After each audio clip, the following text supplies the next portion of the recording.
अस्सलामु अलैकुम and good evening my dear brother and sisters. मैं उम्मीद करता हूं कि आप सब लोग खैरियत से होंगे। अच्छा दोस्तों, आज का हम बहुत ही इंपॉर्टेंट लेसन शुरू करने जा रहे हैं और आपको याद है कि हम रोज़ाना वोकेबलरी के कुछ इंपॉर्टेंट अल्फाज सीख रहे हैं और ये अल्फाज इतने इंपॉर्टेंट हैं आप इसका अंदाज़ा नहीं कर सकते। वो इसलिए कि ये आपकी रोज़मर्रा की रूटीन में आप देखेंगे और आप रोज़ाना के जो अल्फाज आप सीख रहे हैं उससे आपको अंदाज़ा हो रहा होगा कि ये अल्फाज जो है रोज़ाना हमारी डेली रूटीन में इस्तेमाल होते हैं और साथ ही साथ हमारे B1 में हमें ये अल्फाज चाहिए, तो हमें इसका दोहरा फ़ायदा हो रहा है सीखने का। ठीक है, ओके। तो इन अल्फाज को आप अच्छी तरह से सीखने की कोशिश करें, ठीक है। और आज का ये सबक शुरू करने से पहले मैं उन तमाम बहन भाइयों को वेलकम करना चाहता हूँ जो जर्मन लैंग्वेज सीखना चाहते हैं। कैसे? मसलन हमारे इसी यूट्यूब चैनल के ऊपर जिसके ऊपर आप ये लेसन वॉच कर रहे हैं वोकेबलरी वाला, ठीक है, हमने एक प्लेलिस्ट बनाई है, उसमें तकरीबन आज हमने लेसन नंबर 86 यानी 86वां लेसन जो है आज हमने अपलोड कर दिया है। ठीक है, वो कोर्स हमने बिल्कुल जीरो से कह सकते हैं आप, आइंस आसवाई आइंस से हमने शुरू किया है। आइंस का कोर्स उसमें मुकम्मल हो चुका है, आसवाई भी मुकम्मल हो चुका है, उस वक्त बे आइंस भी आप कह सकते हैं कि तकरीबन हमारा वो मुकम्मल हो चुका है। समझ आ रही बात? बल्कि मुकम्मल हो चुका है। ठीक है, वो 100 डेज के नाम से एक प्ले लिस्ट है उसका। ठीक है, प्ले लिस्ट बनाने का मकसद ये होता है कि आपको तमाम सबक एक सीक्वेंस के साथ मिले। ठीक है, ओके। तो जो बिल्कुल जीरो से जर्मन सीखना चाहते हैं तो वो हमारे जो है 100 डेज की प्लेलिस्ट को फॉलो कर सकते हैं और रोजाना का आपकी जितना है 1-2 लेसन आप शुरू करें। सही है, ओके। उसमें सबसे पहले हमने नॉमिनेटिव, अकोजाटिव, डाटिव और गेनिटिव, ये चारों जर्मन केसेस जो हमने करवा दिए हैं। ठीक है, और अगर आप वाकई जर्मन को समझना चाहते हैं, सीखना चाहते हैं, तो वो प्लेलिस्ट आपके लिए बहुत हेल्पफुल हो सकती है। और आगे आप फर्दर BSY भी करना चाहते हैं ना, तो ये 4 जर्मन केसेस आपके लिए बहुत हेल्पफुल होंगे। 4 जर्मन केसेस का मतलब B1 है, आप याद रखिएगा। ठीक है, चलें। तो आज का पहला लफ्ज़ जो वोकेबलरी का मैं आपके सामने रखना चाहता हूँ, ये बहुत इंपॉर्टेंट लफ्ज़ है। हर लफ्ज़ को मैंने बताया बड़ा कीमती लफ्ज़ है जो हम सीखने जा रहे हैं। ठीक है, पहला लफ्ज़ है दी बेशाइनिगुंग।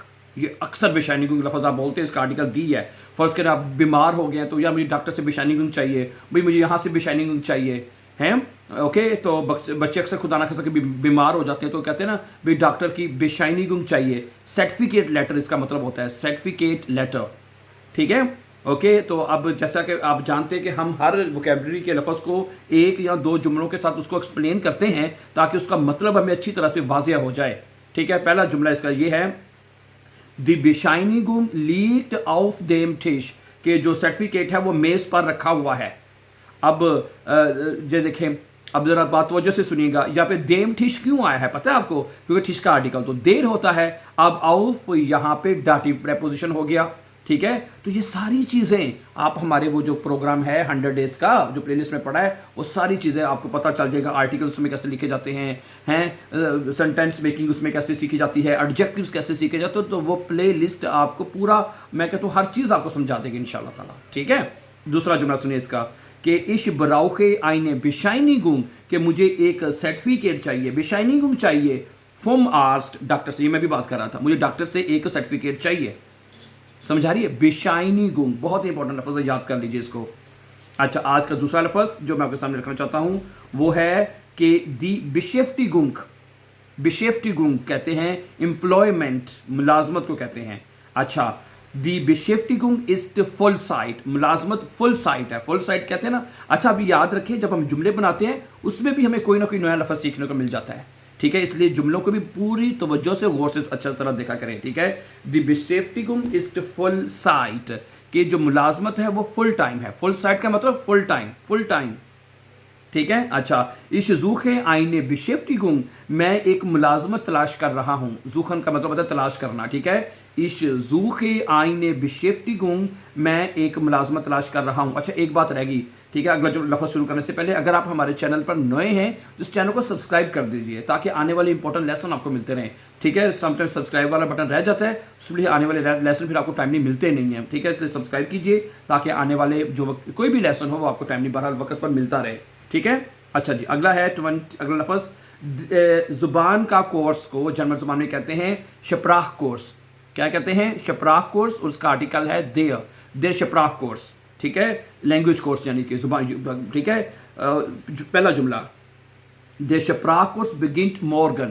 जो ज़ुबान का जो कोर्स है, जो लैंग्वेज कोर्स है, वो शुरू होता है सुबह के वक्त, मॉर्गन, ठीक है। Der Sprachkurs beginnt morgen, ज़ुबान का कोर्स शुरू होता है कल, ठीक है। अच्छा, ich besuche मैं जा रहा हूँ या विज़िट कर रहा हूँ einen Sprachkurs, एक जर्मन का कोर्स पे जा रहा हूँ। बेज़ुकन होता है विजिट करना, जाना, वर्ब है ये, ठीक है। Ich besuche einen Sprachkurs, मैं एक जर्मन ज़बान का कोर्स विजिट कर रहा हूँ या विजिट कर रहा हूँ, ठीक है। अगला लफ्ज़ सुनिएगा, अगला लफ्ज़ है जो कि, हाँ ये लफ्ज़ भी देखिए कितना इंपॉर्टेंट है यार। Die Kündigung यानी कैंसलेशन है, क्या कहते हैं, रेजिग्नेशन है, रेजिग्नेशन इंग्लिश में कहते हैं, रेजिग्नेशन या कैंसलेशन यानी इस्तीफ़ा देना। भाई मैं अपने काम से खुंडिगुंग दे रहा हूँ, ये लफ्ज़ इस्तीफ़ा देना, उर्दू में इस्तीफ़ा कहते हैं। अच्छा, मैंने अपना इस्तीफ़ा भिजवा दिया है, ich habe meine Kündigung geschickt। दी कह लें, अगर अपना कह लें तो दी की जगह फिर मायने भी आ सकता है। ich habe meine Kündigung geschickt, मैंने अपना इस्तीफ़ा भिजवा दिया है या भेज दिया है। अच्छा, die Kündigung ist offiziell, इस्तीफ़ा जो है वो ऑफिशियल है, हैं। Die Kündigung ist offiziell, official का मतलब होता है ऑफिशियल है, ठीक है। अच्छा, अगला लफ्ज़ जो मैं सीखना, रिहाइश, बहुत इंपॉर्टेंट लफ्ज़ है ये भी, एंड्स में लेज़र में बड़ा यूज़ होता है ये। दी, उसका आर्टिकल दी है, और unterkunft कहते हैं, unterkunft कहते हैं, ठीक है। unterkunft रिहाइश को कहते हैं, अकोमोडेशन इंग्लिश में कहते हैं जिसको। अच्छा, die Unterkunft ist sauber, रिहाइश जो है वो साफ सुथरी है, हैं। क्या जुमला बनेगा, die Unterkunft ist sauber, हैं, जो रिहाइश है वो साफ सुथरी है। अच्छा, wir suchen eine Unterkunft, हम एक रिहाइश ढूंढ रहे हैं, हम एक रिहाइश की तलाश कर रहे हैं। कितना प्यारा जुमला बन गया है। अच्छा, अगला जुमला है जो मैं शेयर करना चाहता हूँ लफ्ज़, हाँ, Überweisung, बहुत इंपॉर्टेंट लफ्ज़ है यार। अक्सर पैसे आप ट्रांसफ़र करते हैं, रकम की मुंतकिली को कहते हैं Überweisung, इसका आर्टिकल दी है, die Überweisung है, रकम की मुंतकिली को कहते हैं। अच्छा, die Überweisung dauert 2 Tage, कि रकम की मुंतकिली को 2 दिन लगेंगे। die Überweisung dauert 2 Tage, है कि रकम की मुंतकिली को 2 दिन लगते हैं। अच्छा, ich mache eine Überweisung online, मैं ऑनलाइन रकम मुंतकिल करता हूँ। ich mache, मैं करता हूँ, eine Überweisung ऑनलाइन मैं रकम की मुंतकिली करता हूँ। जी, अगला लफ्ज़ जो है वो मैं आपके सामने शेयर करना चाहता हूँ, द नेक्स्ट वर्ड। अच्छा, ये अगला लफ्ज़ स्टूडेंट्स को बड़ा मुश्किल बोलते हैं और गलत बोलते हैं। ये अक्सर लफ्ज़ आप जब वो फार्मूला किसी भी दफ्तर में जाते हैं ना, चाहे आप सुनने बिहोडे गए हैं या किसी भी दफ्तर में गए हैं, वहाँ पे जाके ये फार्मूला आउसफिल करना पड़ता है आपको, ठीक है। इस और ये होता है नेशनैलिटी आपने लिखनी होती है, अपनी बतानी होती है। इसको जर्मन ज़बान में कहते हैं स्टट्स, पहले क्या कहना है, स्टट्स अनगेहोरिशकाइट। क्या पढ़ना है, पहले स्टट्स पढ़ना है, स्टट्स अनगेहोरिशकाइट का मतलब होता है कौमियत या नेशनैलिटी, ठीक है। Was ist deine Staatsangehörigkeit, तुम्हारी नेशनैलिटी क्या है, तुम्हारी कौमियत क्या है। कितना प्यारा जुमला है, हैं। Was ist deine Staatsangehörigkeit। अच्छा, एक जुमला और सुन लें इसका, meine Stadt, अगर आपने जवाब देना हो तो आप जवाब ऐसे दे सकते हैं, meine Staatsangehörigkeit ist pakistanisch, कि मेरी जो कौमियत है, मेरी जो नेशनैलिटी है वो पाकिस्तानिश है।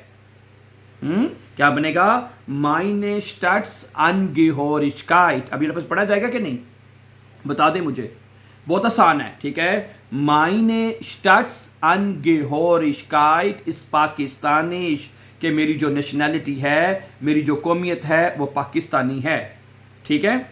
ओके, इसके बाद अगला लफ्ज़ एक और देख लें, वो लफ्ज़ है कि इजाज़तनामा, बहुत इंपॉर्टेंट लफ्ज़ है ये भी। die Aufenthaltserlaubnis, जब आप आउसलैंड बिहोडे में जाते हैं ना तो इजाज़तनामा रिहायशी, तो वो ये मिलता है, रेजिडेंस परमिट जिसे हम कहते हैं, Aufenthaltserlaubnis, ٹھیک ہے. Aufenthalts Erlaubnis کا مطلب ہوتا ہے رہائش کی اجازت نامہ. سنیں, meine Aufenthalts Erlaubnis ist gültig, کہ میرا جو رہائشی اجازت نامہ ہے وہ ویلڈ ہے. ٹھیک ہے, جب آپ کا جو رہائشی اجازت نامہ ہوتا ہے نا, وہاں پہ نیچے لکھا ہوتا ہے, ڈاٹوم لکھی ہوتی ہے کہ اس تاریخ سے لے کے اس تاریخ تک یہ ویلڈ ہے. پھر اس کے بعد آپ کو Aufenthalt ختم ہو جائے, پھر نیا بنوانا پڑتا ہے آپ کو, ہیں کہ meine Aufenthalts Erlaubnis ist gültig, کہ وہ ابھی gültig ہے, وہ ویلڈ ہے ابھی تک.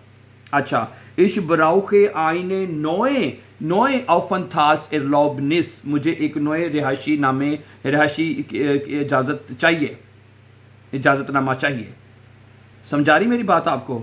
ٹھیک ہے. تو یہ وہ الفاظ تھے جو بہت ہی امپورٹنٹ الفاظ جو میں نے آج آپ کے ساتھ شیئر کیے ہیں. ویسے تو ہم روزانہ جتنے بھی الفاظ ہوتے ہیں ہر لفظ بڑا امپورٹنٹ ہوتا ہے. So thank you very much for watching my dear brother and sisters, and before going for upcoming important lessons, don't forget to subscribe. Always be happy and have a very very nice time dear friends. اپنا بہت سا خیال رکھیے گا. Okay, جانے سے پہلے subscribe اس لیے نہ بھولیں تاکہ آنے والے جو لیسن ہیں وہ آپ کے مس نہیں ہونے چاہیے, رہنے نہیں چاہیے کسی بھی صورت میں. بہت سا خیال رکھیے گا. خوش رہیں اور ہمیشہ آباد رہیں.